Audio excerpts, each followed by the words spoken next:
Hi guys, welcome to the Savvy Money Show with me, your host Sean.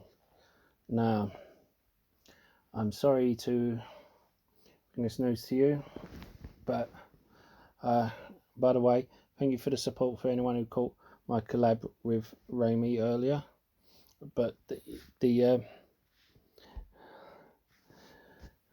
basically, Robinhood has restricted Workhorse. I'll give you the whole list in a minute, but they're basically telling you can only buy 3 shares at a time. If you remember, I told you that 31.5% of Workhorse was shorted, and forever the big guys in their ivory towers was saying, the bears was saying, you'll never get the USPS contract, and then I showed you Biden saying you'll get it. Months ago I showed you a senator making a slip up and telling you that they were going to get it. This is what should be on Robinhood's advertisement. Now, this is the whole list. You see here,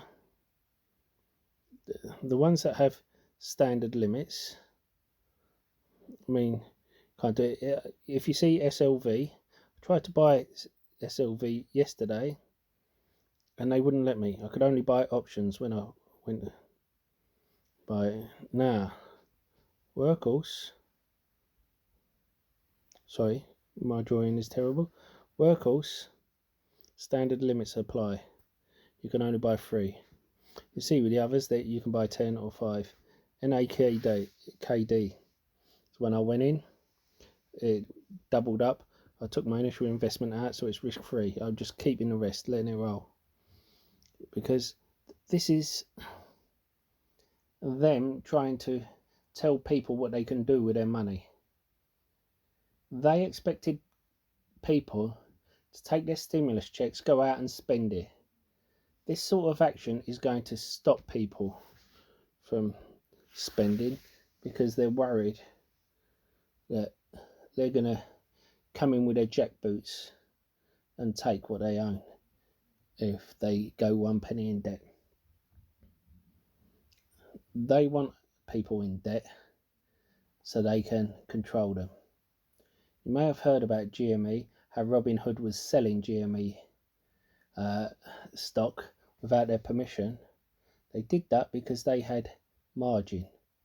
Now, I've known people with 100% margin not getting margin calls, but as soon as this with GME came out, they sold it from underneath them. The people with 30% margin and 40% margin. Why? They said to protect them. Why are they not protecting these short sellers who are shorting stocks 140% of the float? Why are they not stopping them? Why are they not selling their shares from underneath them or their positions? And what happened was, I heard one of these hedge funds, their parent group is actually Robinhood's biggest customer, and they actually went out, took more of a short position, which is why it went from 120% short when a lot of them pulled out to 143% short, and then told Robinhood, if you want our business anymore, you're gonna shut it down. They shut it down, and then they ended up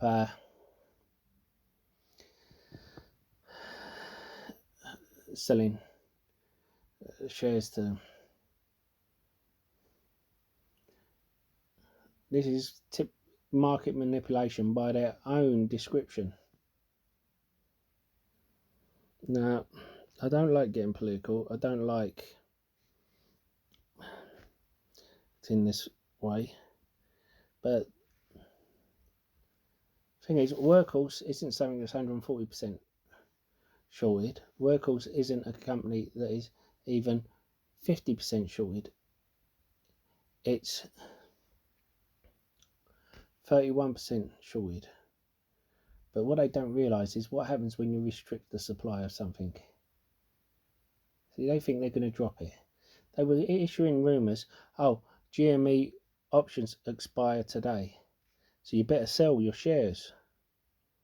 Hold on, if the options expire today, that means there's less shares on the market because people cannot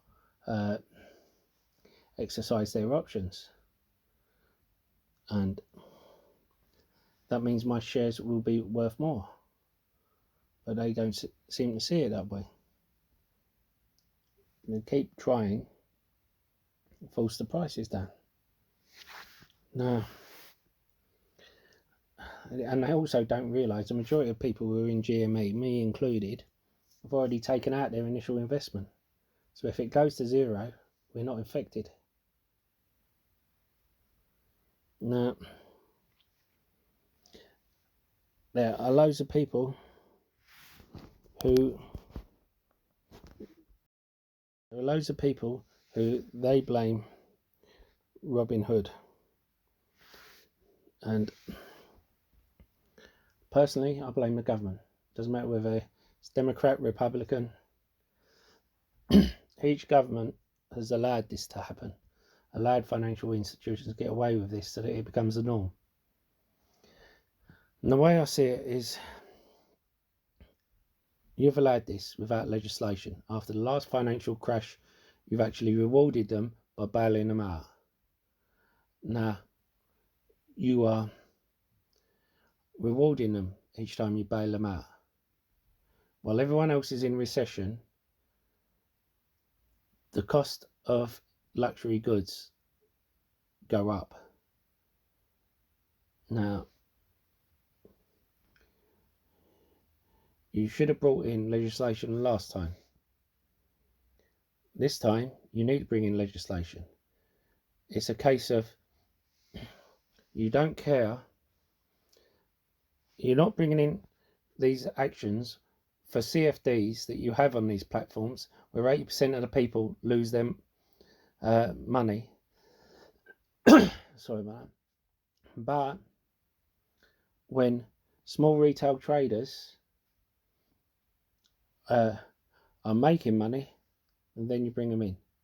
You don't care when someone shorts a stock and that causes a stock that could be a turnaround play, like Nokia, BlackBerry, even GameStop. This is a kind of recession, and where people lose their jobs is a kind of place where a company like GameStop would thrive.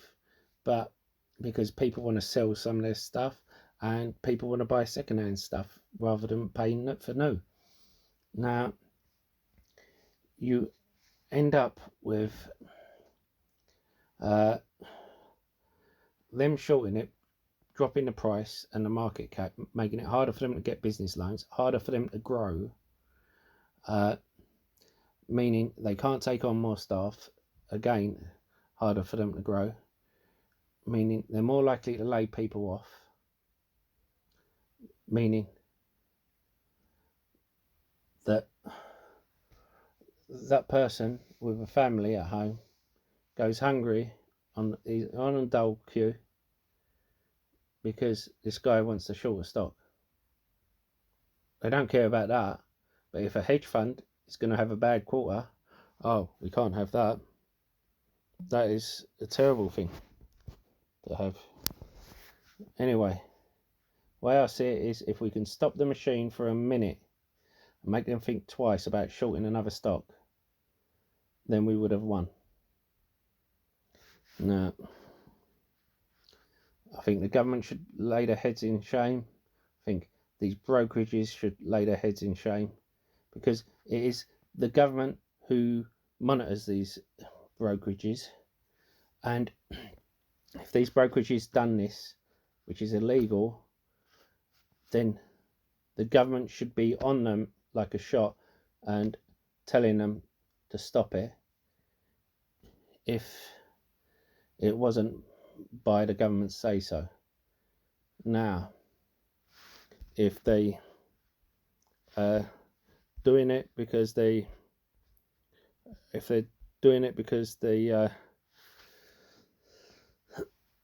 government says so, then That's another way it's the government's fault. Anyway, that's all for today. Don't forget to hit the like and subscribe button. I'll see you in the next video.